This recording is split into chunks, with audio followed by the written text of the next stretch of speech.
buenos días. Damos comienzo con nuestras clases virtuales del día de hoy, martes 23 de marzo, en donde estaremos trabajando con las asignaturas de español, matemáticas e historia. Comencemos.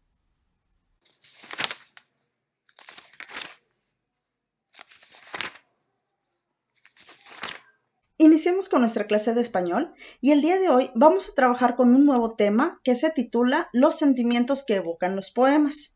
Durante estos próximos temas nos vamos a enfocar en sí en lo que son los poemas, ¿sí? Para poder analizarlos y específicamente hoy vamos a hablar sobre los sentimientos que nos transmiten, ¿de acuerdo? ¿Qué es lo que vamos a hacer el día de hoy? Vamos a copiar el concepto y de tarea te voy a pedir que investigues y escribas en tu libreta un poema indicando los sentimientos que evoca o que transmite. Muy bien. Los poemas son obras literarias generalmente escritas en verso, en las que el autor expresa sus sentimientos, ideas y emociones como felicidad, tristeza, enojo, alegría, amor. Para lograrlo, los poetas utilizan recursos literarios como la comparación y la metáfora. Los recursos literarios utilizados permiten establecer semejanzas entre dos elementos. Para que los lectores identifiquen los sentimientos y las emociones en un poema, es necesario comprender la intención del poeta al escribirlo. Como te mencionaba al inicio de la clase, lo que nosotros vamos a estar trabajando con los poemas es analizarlos y poder identificar cuáles son los sentimientos que el autor desea transmitirnos. En las próximas clases los vamos a estar trabajando, vamos a ver algunos ejemplos y también lo que vienen siendo los recursos literarios que se utilizan, ¿de acuerdo? Entonces, tu actividad de hoy es muy sencilla, simplemente vas a copiar este concepto y te voy a pedir por favor que investigues y en tu libreta escribas un poema, el que más te guste. Lo puedes investigar ya sea en un libro que tengas de poemas, a lo mejor tú conoces alguno o algún integrante de tu familia con quien convives en este momento, conozca alguno y te lo pueda compartir. Una vez de que lo hayas escrito, en la parte de abajo te voy a pedir por favor que me indiques cuáles son aquellos sentimientos que evoca, ¿de acuerdo? Recuerda que ya mencionábamos, puede ser odio, puede ser tristeza, puede ser temor, puede ser alegría, amor o incluso una combinación de ambos. Tienes que escribir todos aquellos sentimientos que evoca. Y no olvides, muy importante, subir tu fotografía a nuestra plataforma de Google Classroom y con esto estaríamos terminando nuestra clase de español del día de hoy. Pasemos a la siguiente asignatura.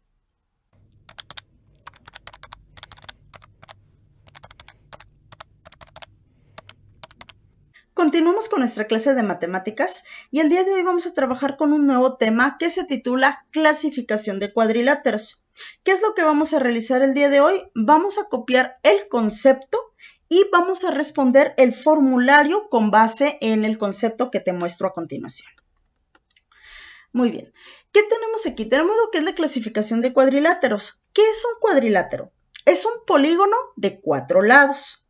De acuerdo con la posición de sus lados, se clasifican en paralelogramos, con 2 pares de lados paralelos, y no paralelogramos, ¿ok? Entonces te voy a explicar qué es esta palabra, lo que es paralelogramo y no paralelogramo, que es lo contrario, ¿de acuerdo? Y bueno, tenemos aquí lo que son los cuadriláteros. Tenemos los paralelogramos, los trapecios y los trapezoides. ¿Cuáles son sus características? Dentro de los paralelogramos tenemos los que tienen 2 pares de lados paralelos. ¿Qué son lados paralelos? Que las líneas van una al lado de otra, pero jamás se van a cruzar entre sí, ¿de acuerdo? Esa es una línea paralela, ¿ok? Te puedo poner como ejemplo las vías del tren, ¿sí? Las vías del tren van de manera paralela, si te imaginas lo que es la vía del tren, pues nunca se cruzan las vías de cada lado, ¿sí? Siempre van hacia una dirección, pero jamás se van a cruzar, ¿ok? Entonces, aquí en este caso tenemos los que tienen 2 pares de lados paralelos, como lo es el cuadrado y como lo es el rectángulo. Tenemos de manera vertical lo que es un par y de manera horizontal lo que es el otro par, ¿sí? Estas jamás se van a cruzar. Sí se tocan en las puntas, pero no se cruzan entre sí. Y nos pasa lo mismo con el rectángulo. La diferencia es que el rectángulo, pues, es más largo en estas líneas paralelas que en estas. Ahora tenemos también lo que es el rombo y el romboide. ¿ok? En el rombo, de la misma manera, observas que tenemos dos pares de lados paralelos, así como el romboide, ¿ok? Ahora pasemos a los trapecios. Los trapecios solamente tienen un par de lados paralelos y tenemos tres tipos de trapecios. Tenemos el trapecio rectángulo, el trapecio isósceles y el trapecio escaleno. Si te das cuenta, el trapecio rectángulo lleva este nombre porque de este lado, del lado izquierdo, o incluso puede ser del lado derecho, si es que está dibujado al revés, ¿sí? Tiene este lado con ángulos de 90 grados, como lo es el rectángulo, por eso se llama así, pero del lado derecho tenemos una inclinación, ¿ok? Por eso se llama trapecio rectángulo, por esta parte de aquí, que pareciera ser un rectángulo, ¿ok? Y si te fijas aquí, esta línea que está de manera horizontal y la que está inclinada no son paralelas, ¿ok? Recuerda que las paralelas tienen que estar iguales, por eso no lo son. Pero la que está en la parte de arriba y la del lado inferior sí son paralelas. Aunque su longitud es más larga, la de abajo, no importa, siguen siendo paralelas, van una al lado de la otra. Después tenemos el trapecio isósceles. Lleva este nombre por su similitud al triángulo isósceles. ¿Ok? Si te fijas, tenemos dos líneas, las dos de los lados están inclinadas y la de arriba y la de abajo no, son rectas y están de manera paralela, un solo par, ¿ok? Y por último tenemos el escaleno, ¿sí? Que el escaleno pues también simula lo que viene siendo el triángulo escaleno, ¿ok? Y aquí, al igual que el trapecio isósceles, tenemos dos líneas inclinadas de ambos lados y en la parte de arriba y en la de abajo tenemos lo que es los lados paralelos. Y por último tenemos el trapezoide, que el trapezoide ninguno de sus lados es paralelo. Si te fijas, ninguna de estas líneas es igual a la otra, ¿sí? Son completamente diferentes todas, por eso el trapezoide lleva esta característica, ¿de acuerdo? Muy bien, entonces, ¿cuál va a ser tu actividad? Primeramente, necesito que copies esto en tu libreta y que analices bien e identifiques bien cuál es el nombre de cada uno de estos cuadriláteros, ¿de acuerdo? Y que entiendas, ¿sí? las características. ¿Por qué? Porque en la siguiente actividad lo que vas a hacer es identificar, con base en la característica que te dé, identificar a cuál cuadrilátero se refiere. Te recuerdo que si tú tienes acceso al formulario dentro de nuestra página, dentro de nuestra plataforma de Google Classroom, no tienes que copiar nada, solamente te lo voy a mostrar. Lo observas, identificas cuáles son, pasas al formulario, lo contestas y terminaste. Pero si tú no tienes acceso a nuestra plataforma, puedes copiarlo en la libreta o incluso te voy a dejar también lo que es la imagen en la descripción del video, ¿sí? Te voy a dejar el enlace para que puedas descargar la imagen y si gustas puedes imprimirlo si es que tienes la posibilidad, pegarlo en tu libreta y hacer lo que es la actividad, ¿ok? Y bueno, la actividad es esta, ¿sí? Aquí pues viene que lo unamos con una línea.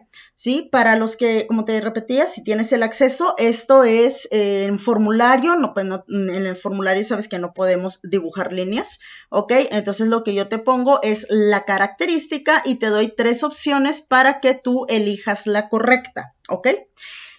Te repito, en caso de que no lo tengas, simplemente es de copiarlo y puedes hacerlo así, unirlo con una línea para que pues identifiques cuál es cada uno de ellos. Tenemos el trapecio escaleno, el romboide, cuadrado, trapecio rectángulo, el rombo y el trapecio isósceles, todos los que acabamos de ver en el concepto. Y las características son, la primera es dos pares de lados paralelos, cuatro lados iguales y cuatro ángulos rectos. La segunda, un par de lados paralelos, un lado perpendicular a los lados paralelos. La tercera, dos pares de lados paralelos, cuatro lados iguales y ángulos no rectos, iguales 2 a 2. La cuarta, un par de lados paralelos, lados no paralelos iguales. La quinta, dos pares de lados paralelos, lados iguales 2 a 2 y sus cuatro ángulos rectos. La sexta, un par de lados paralelos, lados desiguales y no perpendiculares. Y la última, dos pares de lados paralelos, lados y ángulos iguales 2 a 2, ángulos no rectos. ¿Ok? Entonces, es nada más de que analices cuidadosamente cada una de estas características. Puedes utilizar el concepto que acabas de copiar en tu libreta, ¿ok? Para que puedas contestar esta actividad, ¿de acuerdo? Y bueno, no lo olvides que en el momento en el que tú hagas tu formulario, te aparecerá la calificación y a mí la notificación de que terminaste con tu tarea, y con esto estaríamos concluyendo lo que es nuestra actividad de matemáticas del día de hoy. Pasemos a la siguiente asignatura.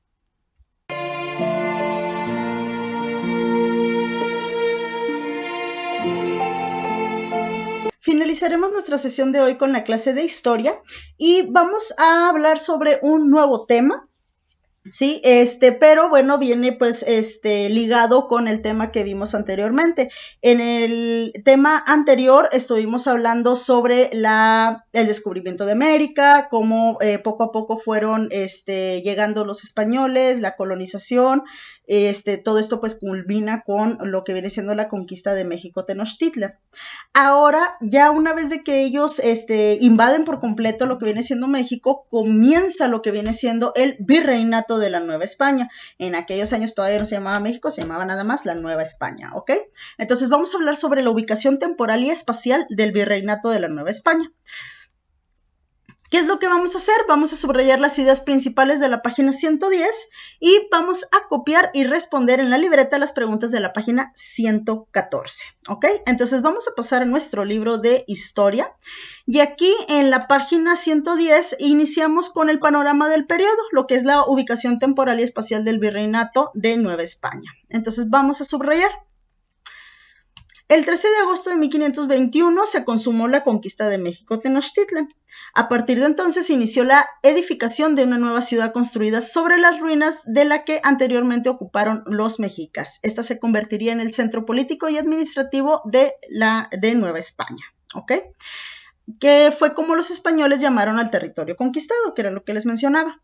Asimismo, explorarían otras regiones, fundarían ciudades y asignarían funcionarios para gobernarlas y administrarlas. Nueva España fue un territorio con límites difusos que fueron cambiando y ampliándose con el paso de los siglos. En el siglo XVI, los actuales estados de Zacatecas y Durango representaban la parte norte del virreinato. Sin embargo, con el tiempo se extendió hacia lo que hoy son California, Arizona, Nuevo México y Texas en Estados Unidos. Hacia el sureste se extendió hasta parte de lo que hoy es Centroamérica. Además de las exploraciones, conquistas y colonizaciones realizadas por tierra, también se hicieron por mar, en las costas de los actuales estados de Veracruz y Tamaulipas, en el Golfo de México y de Oaxaca a Sinaloa en el Océano Pacífico.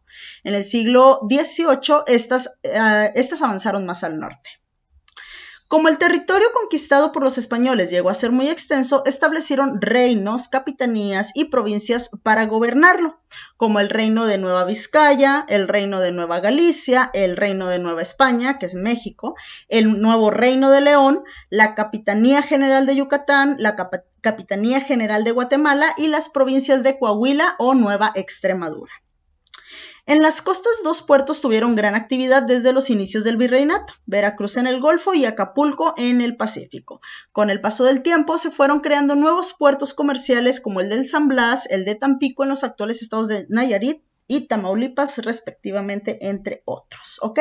Entonces aquí vamos a empezar a ver cómo poco a poco fue cambiando toda la cultura, ¿sí? Recuerda que pues estaban aquí anteriormente todas las culturas mesoamericanas, las cuales pues con la conquista de los españoles empezaron a cambiar todo, ¿sí? Se empiezan a crear los reinos, por eso pues nuestro estado, Nuevo León, anteriormente se llamaba el Nuevo Reino de León, ¿ok?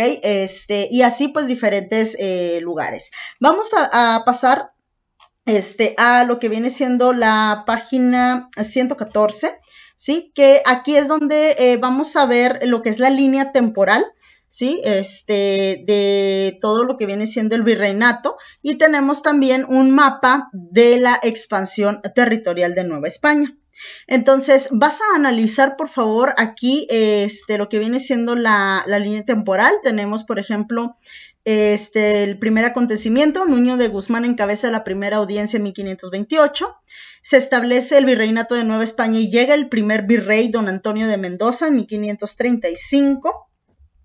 Se descubre la conspiración de Martín Cortés para proclamarse rey de Nueva España en 1566, sublevación de africanos en Veracruz, tras su libertad fundan San Lorenzo de los Negros en 1609, nace el poeta, historiador y geógrafo Carlos de Sigüenza y Góngora en 1645, nace Sor Juana Inés de la Cruz en 1651, motín en la Ciudad de México por la carestía de alimentos en 1692, Jacinto Canec encabeza una rebelión indígena en Yucatán en 1761, expulsión de los jesuitas en 1767. Y después tenemos las intendencias, que son en 1786 a 1821.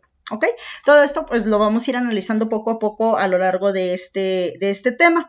¿Sí? Y aquí tenemos lo que viene siendo el mapa, ¿sí? En donde tenemos las extensiones territoriales de Nueva España, como poco a poco fueron conquistando todo, ¿ok? Entonces, con base en esta información, vamos a contestar estas preguntas de aquí en tu libreta. La primera dice, observa la línea del tiempo y el mapa histórico, responde en tu cuaderno. Las siguientes preguntas. De acuerdo con la línea del tiempo, ¿cuánto tiempo pasó desde la creación de la primera Real Audiencia hasta el establecimiento del Virreinato de Nueva España? ¿Cuántos siglos duró el virreinato? De las rebeliones ocurridas durante el virreinato, ¿cuántas y cuáles ocurrieron en los siglos XVII y XVIII? De acuerdo con el mapa, señala el estado en donde vives y comenta en qué periodo de la expansión territorial de Nueva España se ubica. Si la conquista de México-Tenochtitlan se realizó en 1521, ¿cuántos años tomó fundar las siguientes ciudades? Durango, Monterrey, Villahermosa, Paseo del Norte, que es Ciudad Juárez, y Hermosillo. ¿En qué zonas de la actual República Mexicana se realizó con más rapidez la conquista y colonización? ¿Por qué lo consideras así? Ok, entonces todo esto lo vas a contestar con base en la información que encuentras en estas dos páginas, ¿sí? Y bueno, recuerda muy importante, una vez que termines, tomas tu fotografía, la subes a la plataforma de Google Classroom y con esto estaríamos terminando nuestra clase de historia del día de hoy. Hemos concluido con nuestras clases virtuales de hoy. Agradezco muchísimo tu atención. No olvides enviar tus evidencias a nuestra plataforma de Google Classroom. Y recuerda, quédate en casa. Nos vemos el día de mañana.